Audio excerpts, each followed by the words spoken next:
Update. Am I the a-hole for insisting my mother choose a side between me and my brother? Original post. This happened a few years ago but is still a major issue in my family. I, 25 female, am the youngest and only girl of my siblings. My mom, 50 female, and I live in a different state and decided to visit home. And my oldest brother, 31 male, offered to house us with his family.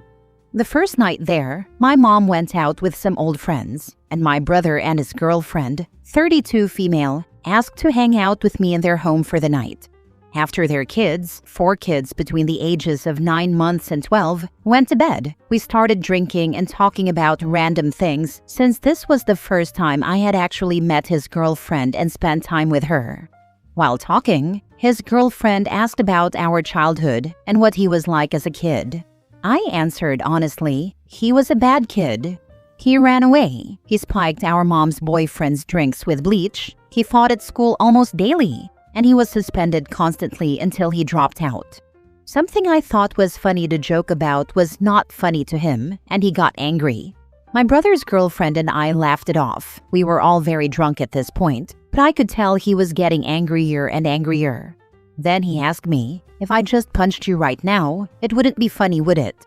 Again, drunk me laughed it off, thinking we were just talking about our lives and childhoods. We were not abused or neglected as children, so I truly didn't see this as me laughing at traumatic events or making fun of him. And then in a split second, he punched me, over and over. I remember protecting myself as I fell, getting back up, and throwing anything in front of me as I tried to move out of the way. Then I was back on the floor, mouth bleeding, disoriented, and crawling to the couch for help. The kids ran into the room, scared and crying, and his 9-month-old was crying hysterically. He was screaming and yelling at his girlfriend, "It's not funny, it's not funny," as she tried to calm him down. He even saw me on the couch crying and bleeding, threw a cup of alcohol in my face, and called me a bitch. Then he said, "I hope you know you're gonna freaking die tonight." I remember running into the bathroom and locking the door. I heard him searching desperately for a knife in the kitchen drawer. I called my mom as I hysterically cried and told her he was going to kill me, and she begged me to open a window and run. He began banging on the door, describing how he was going to stab me and gut me as I tried to open the window. I think I even accepted at this point that I was dead and just pondered how it would feel. And then he stopped. I waited and realized my mom had begun breaking down the door to get to me because he was looking for a new knife to kill me with. After this, I went to the hospital, and although I had no broken bones, I was bleeding, and my entire face was bruised and cut. I pressed charges against him, and after almost 3 years, he was caught on a separate charge, and now the case is moving forward this month. My mom, in her opinion, has tried to stay neutral, but I think in her way of staying neutral, she has taken his side. She has told me that being beaten was a consequence of saying rude things to him, and that I've already won because he's been in jail for months and should drop these charges since he's facing other criminal charges. Yesterday, I blew up and cried and told her she was stupid and dumb for ever suggesting that I get over this, and I can't believe she would want to be neutral and not take my side. She hung up the phone, and we have not talked since. I feel like I might be the a-hole because I don't have kids and I don't understand what she might be going through having to choose between us. It's also important to mention my brother has previously been diagnosed with a mental illness and has done violent behavior like breaking windows, stealing, going on car chases from police, and fighting before. So I feel like our family has become so immune to his behavior that me pressing the issue and demanding accountability is making everyone uncomfortable. But I also feel like her seeing what I looked like after he beat me, hearing me describe what it felt like and how it has damaged me, I've been diagnosed with PTSD and anxiety, should automatically make her take my side and support my decision to take this to court. Am I the a-hole? Now for the top comments before reading the update. I stopped reading after the very first sentence. Not the a-hole. If one child is a sociopath who tries to stab people, clearly she should be on the other kid's side. Thank you for responding and for your honesty. Part of why I made the post is because for the last couple of years, multiple family members have told me that expecting my mom to choose his side is irrational and that I should stop pushing this, drop the charges, and handle this as a family. After the argument with my mom, it really started making me question whether I am being irrationally biased and the a-hole for bringing this situation up for so long and making her choose between us. I really thought people here were going to tell me I was letting my emotions blindside me and that I'm the a-hole for yelling at my mom and pushing for her to make a clear stand because I've been hearing it for years now. But hearing the opposite from so many people is actually mind-boggling, and I needed it. If the cops were called, they would recommend the DA press charges themselves, and the kids would be removed from the home since he's a psychopath. In my moment of panic, I didn't call the police. I just called my mom for help, and she took me to the hospital. I went to the police the next day, and they basically did nothing until I got a phone call a few months ago that he was arrested for something else. The DA did apologize and said he had no idea how this case slipped between the cracks and why it took so long for him to be arrested. The kids are still in the home and he is still with a girlfriend. Now for the update. As the trial started approaching, my family started pressuring me heavily to back out. My mom told me that I should let this go because my brother has suffered enough by losing his girlfriend, his kids, and facing time in jail for other charges. She says I'm pushing too hard and that my testimony will send him to prison rather than letting him finish his time in jail, even though I didn't ask for jail time. I requested a plea deal that focused on probation, a mental health evaluation, and mandatory medication adherence. I just wanted him to get help, and even that was too much. She also told me I'm contributing to what Black men go through, which feels incredibly manipulative, considering she has never once asked me what I need to heal or how this has affected me. Everything is about my brother, his image, and how to keep him out of prison, not about what I experienced or what helps me feel safe. My brother had someone post on social media about him getting released soon, not happening, and my mother commented and said, "Can't wait for you to be home soon." So a side was clearly chosen here, and it's not mine. And then it got worse. My mom, father, and grandmother have all reached out trying to get me to drop the case. My father, mind you this is my father, not my brother's, since we're half-siblings, told me, "It's not like your brother molested your kids or killed your husband." As if those are the only two scenarios that justify testifying. He said I'm ruining the family and making myself look bad by going forward. Then I found out my mom gave my father the name of my prosecutor without telling me, and they emailed the prosecutor pretending I had changed my mind about testifying because it wasn't really a big deal. Thankfully, the prosecutor reached out to confirm, and I told him it wasn't true. Trial was this morning, and my brother decided to plead guilty and ask for the time served, and I was not allowed to testify. I felt like it was another thing he stole from me. My mental health, my feelings of safety, the love for my family, and now he took my moment of confrontation. However, he's back in jail because he is still awaiting sentencing for 11 other charges and facing decades in prison. I called my mother afterward and told her I didn't testify and that I knew she emailed the prosecutor. She denied it and said she had nothing to do with it, but was happy my father did it nonetheless. She said I sided with the system and contributed to another Black man in jail and should be ashamed of myself, and then hung up. I texted her and said I still loved her and that I wished one day we could go back to being best friends again because I miss her. She hasn't responded. So much for neutral, right? Thank you for all the kind words and to everyone who told me they had been through something similar. My brother has taken so much from me, and I feel alone, defeated, and empty. Part of me is happy this is over, but the cost of losing my family is something I never even considered when he attacked me 3 years ago. I don't know how I will pick up the pieces or get through this immense sadness, but I will try. How awful. Did he have other charges against him unrelated to what happened to you? Yes, he has about 11 other charges unrelated to me, including having a weapon as a felon. Actually, he never even went to jail for my charges until this year when he was caught on the other charges, and they realized he had a warrant for his arrest for almost 3 years that they did nothing about. So even if you agreed not to testify, he would still be going to prison, it sounds like. Not to mention, you can't just drop charges. That's in the hands of the prosecutor. Are they blaming you for everything? I'd get far away from your family. They suck. I'm so sorry this happened to you. I confirmed before court that my testimony wouldn't have any impact on the other charges, and I was told that the other charges were so severe that it was unlikely a judge would even care about what happened today. And even then, that wasn't enough reassurance for my mother. She said it didn't matter that I didn't actually testify, but wanting to is the same as actually doing it.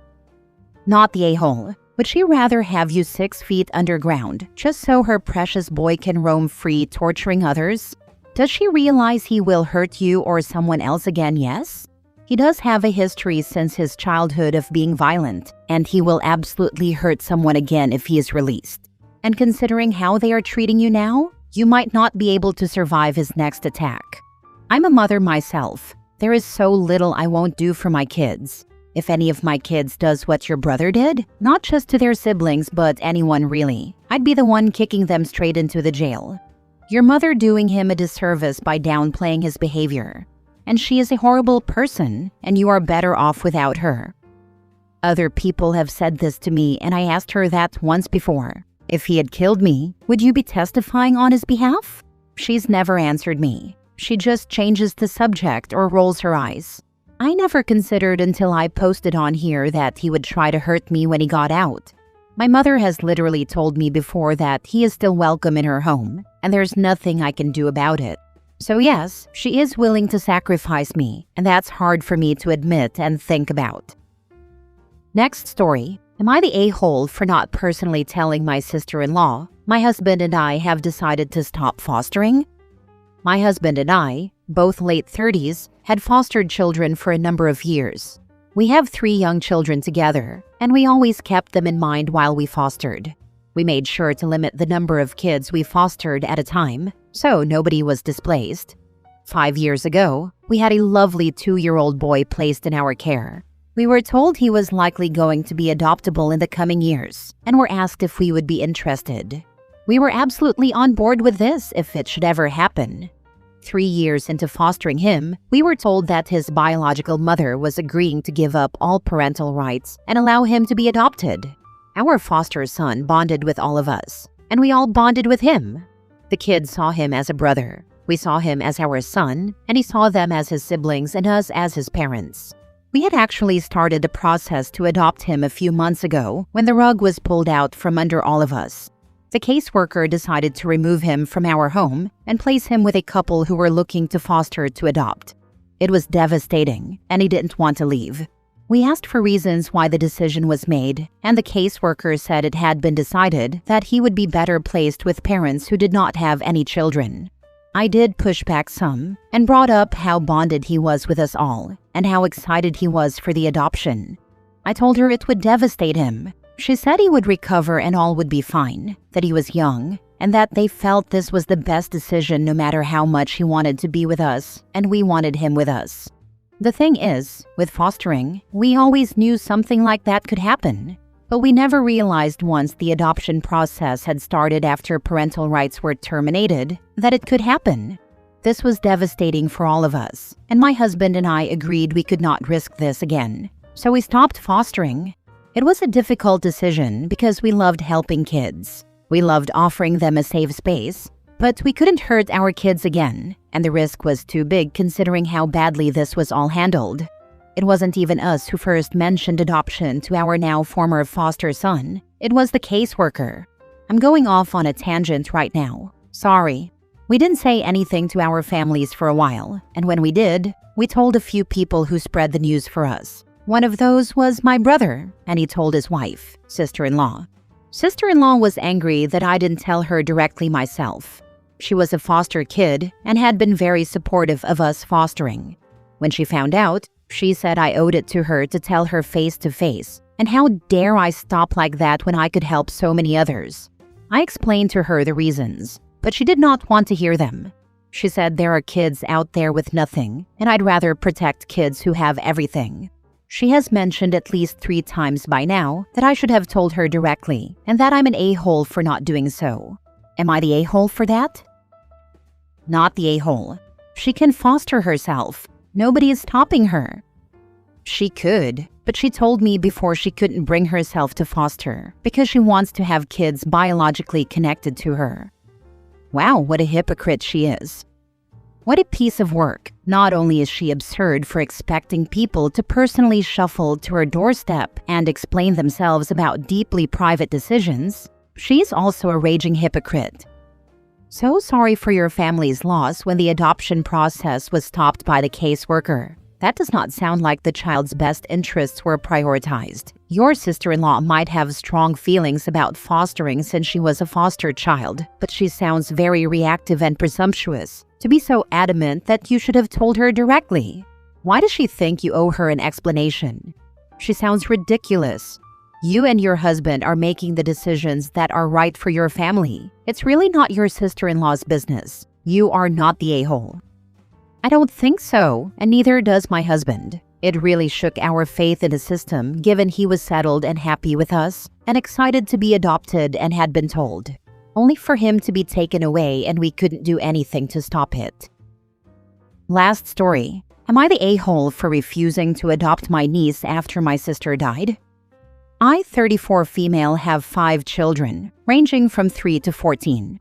My husband and I are financially comfortable. We have a big enough house, savings, and stable jobs. We've worked really hard to build this life. And while it's a blessing, it also means we're constantly juggling a full schedule. Between school activities, appointments, emotional check-ins, and just day-to-day parenting of 5 kids, I often feel like I'm running on fumes. My sister passed away very suddenly from a brain aneurysm. It was a complete shock. She left behind her 9-year-old daughter. The child's father is not in the picture and legally relinquished rights years ago. Now the question of who will raise her has landed on my lap. CPS reached out to ask if we'd be willing to adopt her. We have the room, we have the money. And emotionally, I do love my niece. But the honest truth, I don't think I have the capacity. My days are already stretched razor thin. Bringing in another child, especially one who is deeply grieving, feels like something that would push me beyond my limit, and that terrifies me. I offered to take her in temporarily while a long-term placement is found, but I was met with backlash from my family. They say I'm the only one who can take her because no one else has the space or the financial means. My mother cried and said I'm letting my sister down. Other relatives flat out refused, citing their own financial or health struggles. I'm being painted as selfish, cold, and heartless for not stepping up. But I genuinely believe that just having enough money isn't the same as having enough time, patience, or emotional energy. I want what's best for my niece, and I worry that adding her to a house that's already stretched thin might not be that. Still, she's here now. She's quiet, grieving, polite. She barely speaks. And every night, I lie awake wondering if I'm making the right decision or if I'm just protecting myself at her expense. Am I the a-hole? You need to look at the survivor benefits possibility and maybe even take some time and hire some extra help. If it isn't the form of an extra child carer, maybe someone to help with cleaning and other house duties. You say you can afford it, but you are close to burnout, then actively hire help. It will help you long-term. And let all their relatives know that, even if they can't take her in, they need to step up and give you extra support. Babysitting, cleaning, driving kids to school or practice, whatever they can offer. I am sorry for you. I lost a sister a couple of months ago, so I understand. Your niece needs to know someone who loves and wants her. The last thing she needs is to be put in unfamiliar surroundings at this time. Yes, I understand your situation and that you're at your limits. You got some good advice here. Possibly hire help for you and all the kids. Get her survivor benefits started. Then get counseling for her and you. Best of luck. No a-holes here, but honestly, the stretch from 5 to 6 is negligible. I think your niece will do much better in the long run, surrounded by her cousins and family who love her, rather than being handed over to strangers. Financially, should she be receiving some sort of benefits due to her mother's passing? Look into that. And good luck. Please find it in your heart to let her stay.